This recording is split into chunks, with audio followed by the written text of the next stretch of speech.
धार्मिक सिद्ध स्थानों को देखने के लिए, धार्मिक ग्रंथ एवं पुराणों को सुनने के लिए हमारे चैनल को सब्सक्राइब करिए। जय महाकाल, जय महाकाली। मां कालिका पुराण अध्याय नरकासुर उपाख्यान भाग 3। श्री मार्कंडेय महर्षि जी ने कहा कि काल के संप्राप्त होने पर भूमि के पुत्र भगदत्त, महाशीर्ष, मदवंत और सुमाली इन 4 पुत्रों को समुत्पन्न किया था, जो कि महान सत्व वाले थे, महान वीर्य पराक्रम वाले और अन्य वीरों के द्वारा दुरासद थे। इसके अनंतर बाण के वचन के अनुसार हयग्रीव तथा मुरु को बुलाकर उसके साथ संधि करके अपनी सेना के अधिपत्य पदों पर अभिषिक्त कर दिया था। भौम के द्वारा नियुक्त किए हुए मुरु और हयग्रीव को सुनकर उस समय में जो भी भूमि पर असुर थे, वे भी सब संगत हो गए। नरक के द्वारा समागत मुरु और हयग्रीव को सुनकर सेना के सहित निसुंद और नाम वाले तथा दैत्य विरूपाक्ष उस समय में ये सभी समागत हो गए थे। इसके अनंतर उस नरक ने सेना के साथ पश्चिम द्वार पर मुरु को द्वार पर नियुक्त किया, पूर्व द्वार पर निसुंद को और विरूपाक्ष को दक्षिण द्वार पर नियुक्त किया। मध्य में पंचजन सुंद को सेनापति के पद पर नियुक्त किया था।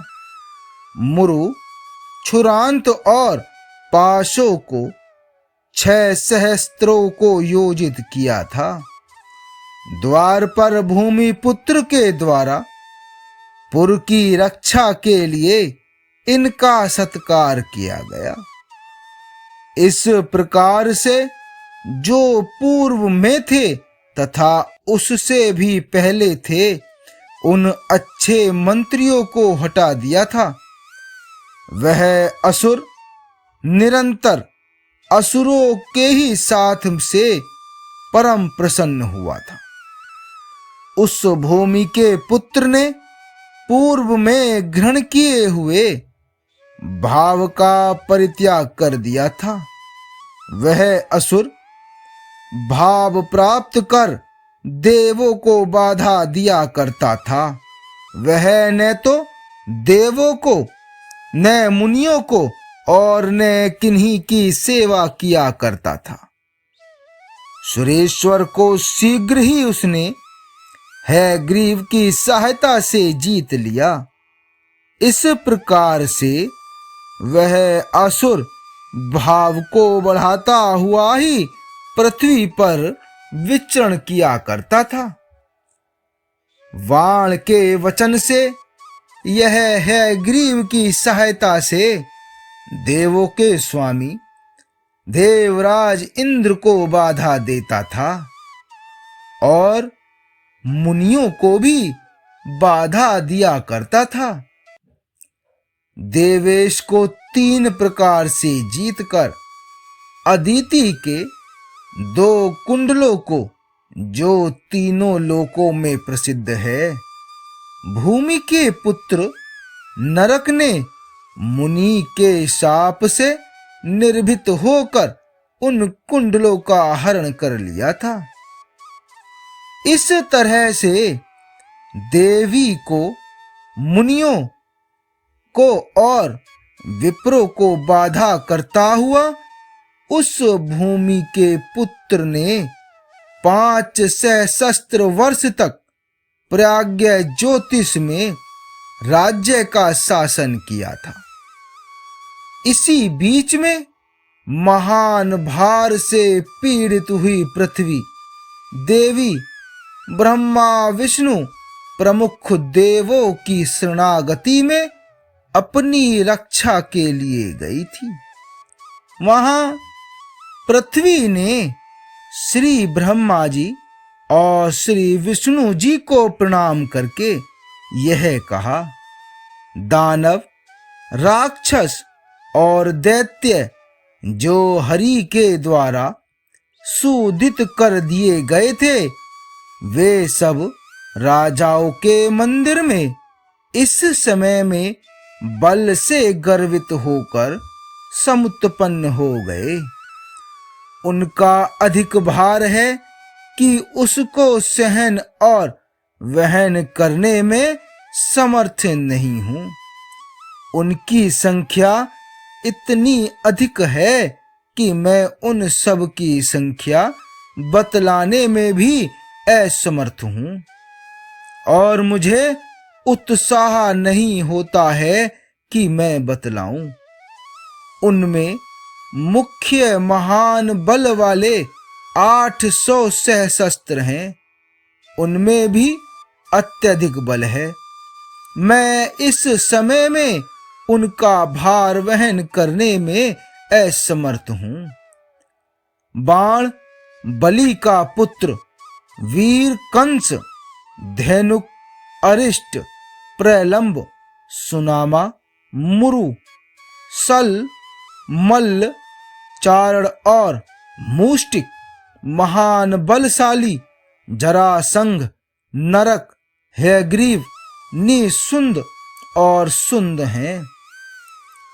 विरूपाक्ष, पांचजन्य, हिडंब, वक, बल, जटासुर, किरमिर, मनायुध, अलम्बुस, सौमाख्या, जरासंध, वानर, द्विविध, श्रुतायुध, महादैत्य, शतायुध, ऋष्य, श्रृंगसुत, सुबाहु, अतिबाहु, कालकस्य, हिरण्यपुरवासी दैत्य, इन सब के पदों के क्षोभों से मैं दिनों दिन विशीर्ण हो रही हूं। हे सुरोत्तमो, मैं लोकों का वहन करने में असमर्थ हो रही हूं, आप इनका विनाश करिए।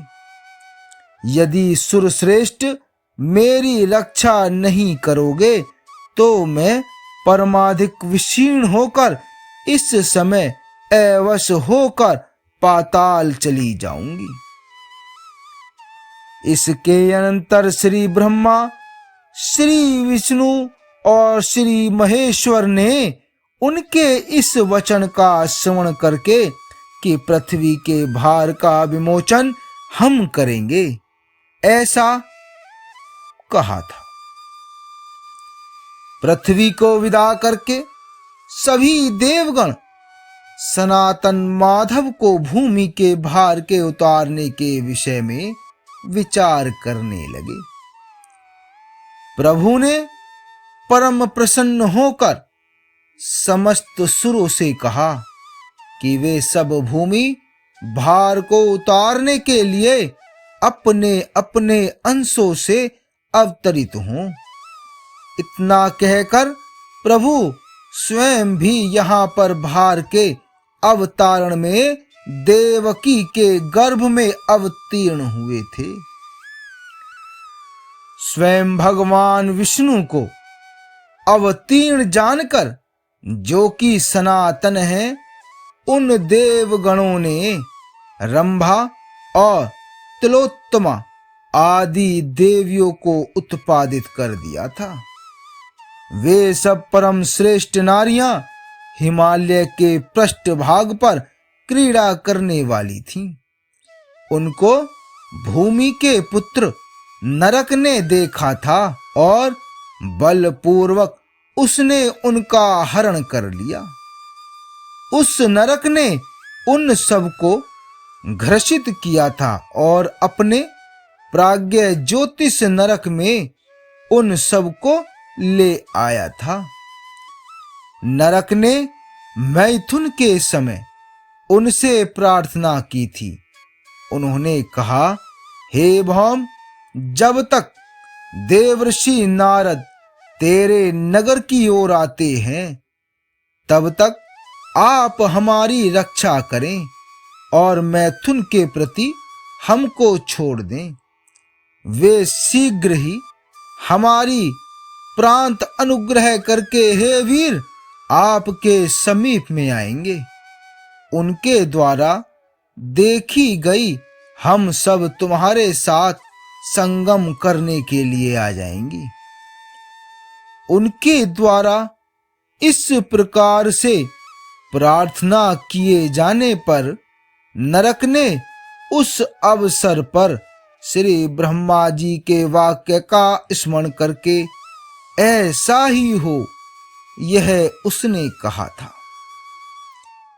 इसी बीच में लोकों की रक्षा करने वाले भगवान श्री देवकी के गर्भ से समुत्पन्न हुए थे और नंद के घर में पालित होकर बड़े हुए।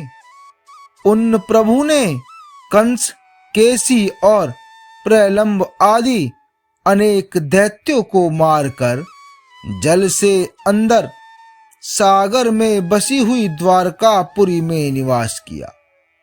वहां पर उन्होंने अपने धर्म से 8 कन्याओं को स्वीकार किया था। उनमें मानवी के रूप वाली कालिंदी थी। वह रमणी नग्नजित की पुत्री थी। सत्याचारोहास वाली लक्ष्मणा परम सुशील और सील से संपन्न सती जामवंती थी। बलदेव के मित्र को इन नारियों में अनुराग करके 36 वर्ष व्यतीत हो गए। हे द्विज श्रेष्ठो, उसके महान बल वाले इस प्रकार से प्रद्युम्न, सांब जिनमें प्रमुख थे, ऐसे पुत्र समुत्पन्न हुए थे जो शास्त्र में और शस्त्र विद्या में परम पंडित थे।